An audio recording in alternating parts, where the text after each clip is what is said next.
സഹോദരാ, ഇതിനാണ് ദുആ എന്ന് പറയുന്നത്. ചുമ്മാതെ കാണിക്കുന്ന ഷോയല്ല, നിലവിളിയല്ല, പ്രകസനമല്ല.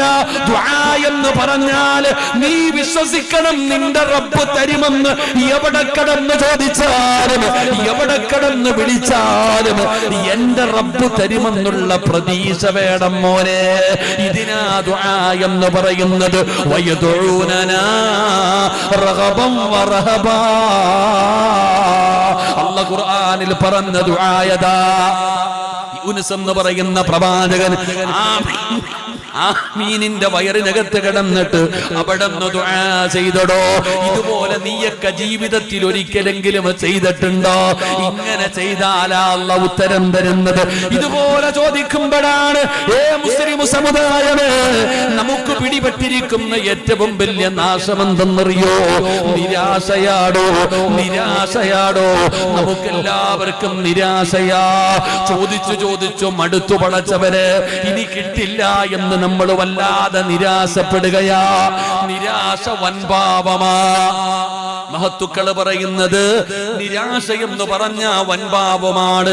നിനക്ക് പടച്ചവനെ സമ്പത്ത് തരാൻ എന്റെ അല്ലാഹുവിന് കഴിവില്ലേ? നിനക്ക് വീട് തരാൻ അല്ലാഹുവിന് കഴിവില്ലേ? നിന്റെ രോഗം മാറ്റാൻ അല്ലാഹുവിന് കഴിവില്ലേ? നിനക്ക് മക്കളെ തരാൻ അല്ലാഹുവിന് കഴിവില്ലേ?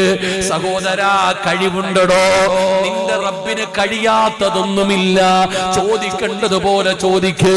മക്കളില്ലാത്ത ഒരുപാട് പേരുണ്ടല്ലോ. ആ വീട്ടിലിരിക്കുമ്പോഴാണ് ഒരു സഹോദരൻ പറഞ്ഞു, ഉസ്താദേ കല്യാണം കഴിഞ്ഞു കൊല്ലങ്ങളായി, മക്കളില്ല ഉസ്താദ്. സഹോദരാ, നിരാശയാണോ? ഒന്ന് നമുക്ക് നിരാശയാണ്. ഭർത്താവ് പറയുന്നു ഭാര്യയുടെ കുഴപ്പമാണ്, ഭാര്യ പറയുന്നു ഭർത്താവിന്റെ കുഴപ്പമാണ്. പടച്ചവനെ അങ്ങോട്ടും ഇങ്ങോട്ടും പടിചാരുകയാണ്. അവസാനം പടച്ചവനെ 30 35 40 45 ഇനി പ്രസവിക്കില്ല എന്ന് നമ്മൾ തന്നെ തീരുമാനിച്ചു. ആരാ പറഞ്ഞത്?